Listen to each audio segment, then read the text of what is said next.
5, 4, 3, 2, 1. Open the door. Oke, berjumpa lagi dengan gua di sini, Anggi Pratama. Perkenalkan, ini rekan gue. Halo, gua Farul Putra. Oke, di sini kita akan membahas fenomena media sosial sebagai sumber berita di media massa konvensional. Di sini kita akan berbincang-bincang tentang soal media viral, berita-berita viral yang ada di media massa yang membahas tentang apa nih kira-kira nih menurut Fahrul? Ya, kalau menurut gue sih kan data dari APJII, Asosiasi Penyelenggara Jaringan Internet Indonesia, dikatakan dia melakukan survei pada tahun 2016 tuh kalau nggak salah. Dia bikin survei kalau dari 256,2 juta jiwa penduduk Indonesia. Nah, di 132,7 juta jiwanya tuh pengguna internet. Jadi segitu banyaknya pengguna internet Indonesia, makanya segala sesuatunya tuh cepat viral, cepat menyebar. Nah, menyebarnya tuh biasanya sih seringnya dari aplikasi chatting online. Dan si APJII ini juga bikin survei juga di tahun 2016 dan 2017 kalau kebanyakan pengguna internet Indonesia tuh menggunakan aplikasi chatting. Nah, dari aplikasi chatting itu jadinya menyebar deh berita-berita viral tuh. Nah, karena semakin cepatnya penyebaran media viral ini, masuklah tuh si jurnalis media konvensional memanfaatkan sesuatu yang viral ini. Iya, jadi memanfaatkan momen juga ya. Momennya. Iya. Jadi kan selain dia bisa dapat berita, dia juga bisa mendapatkan sebuah keuntungan dari berita-berita tersebut. Jadi berita dia yang dia bawakan oleh seorang jurnalis bisa ngangkat naik gitu ya dari sebuah berita-berita viral itu. Ya, si jurnalis juga sih sebenarnya sekarang makin ditekan ya, supaya makin ditekan waktu supaya cepat dapat berita. Nah, dari situ makanya mereka akhirnya menggunakan media sosial buat jadi sumbernya gitu. Nah, di sini muncul masalah baru. Seperti kita tahu kalau media sosial tuh kan belum tentu ya kredibelnya tuh kayak gimana. Betul. Jadi itu dia makanya jadi masalah baru. Karena media konvensional dikenal sebagai sumber informasi yang terpercaya. Nah, bagaimana bisa menjadi sumber informasi terpercaya kalau yang dia ambil sumbernya malah dari media sosial? Betul.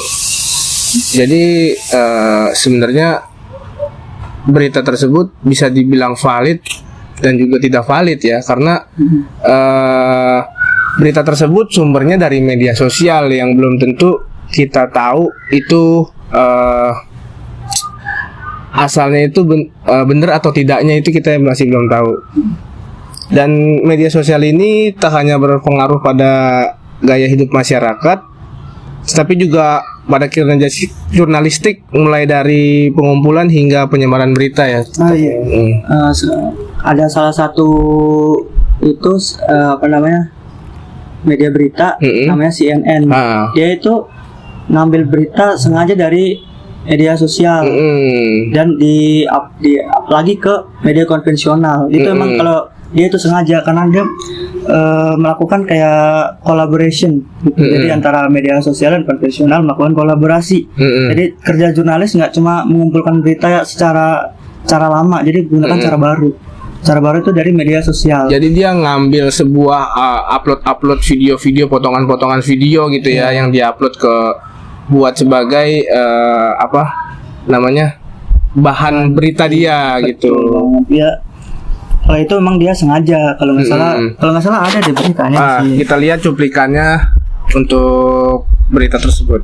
Nah, fenomena baru terjadi di sejumlah ruang publik di pusat kota Jakarta yang akhir-akhir ini dikuasai oleh anak-anak SCBD. Aku tahu bahwa aku tidak salah. Anak-anak SCBD yang disebut kali ini merupakan singkatan dari anak Sawangan, Citayam, Bojonggede, dan Durian yang menjadi daerah asal masing-masing remaja ini. Ya, pemirsa, akhir-akhir ini anak-anak remaja Tanggung ini memang tampak dari video itu kan. Dari lihat video ini ya. Nah, jadi berita-berita yang didapat dari media sosial tuh biasanya kayak berita-berita remeh-temeh gitu, kayak bukan sesuatu yang penting, bukan sesuatu yang harus diketahui oleh publik umum. Nah ini salahnya jurnalis sekarang. Ya karena tertekan oleh harus dapat berita secepatnya, jadi ngumpulin berita-berita yang kurang dibutuhkan oleh masyarakat, seperti tadi agak aneh gitu kayak gitu dijadiin berita kan. Terus kalau kita tahu kenapa gitu, iya, apa fungsinya untuk kita, apa informasi penting kita dapat dari itu.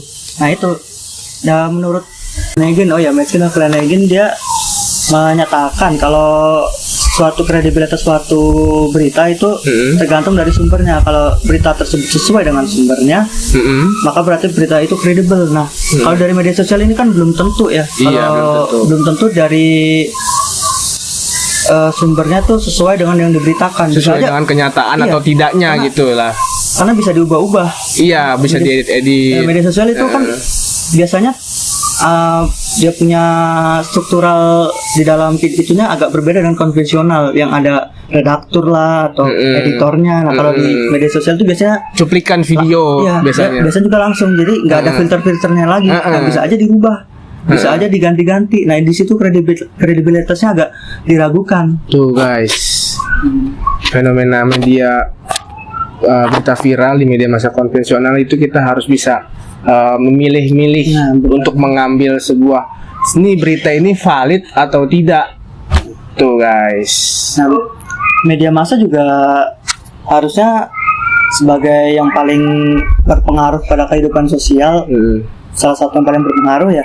Jadi harusnya menjadi gatekeeper. Media massa sebagai gatekeeper maksudnya itu menyaring dari berita-berita hoax gitu kan. Jadi Indonesia sekarang lagi gencar-gencarnya kena hoax tuh. Jadi karena media massa sebagai yang paling berpengaruh kepada kehidupan sosial masyarakat tadi itu harusnya memberikan edukasi, memberikan berita-berita valid. Jadi menghindarkan masyarakat dengan berita-berita hoax. Soalnya kalau dari media massanya juga udah melenceng, ntar ya masyarakatnya ikutan melenceng dong ya. Guys, stop hoax. Stop hoax ya. Ya, jadi kita harus bisa memfilter kalau kita dapat berita yang datanya masih belum valid, kita harus jangan terlalu percaya lah, ibaratnya gitu ya kemungkinan.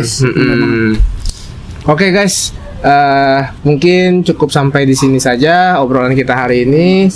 Sekian dan terima kasih. Wassalamualaikum warahmatullahi wabarakatuh. Terima kasih Farul. Siap, terima kasih udah diundang nih ya. Undang di apa namanya tadi? Open the door.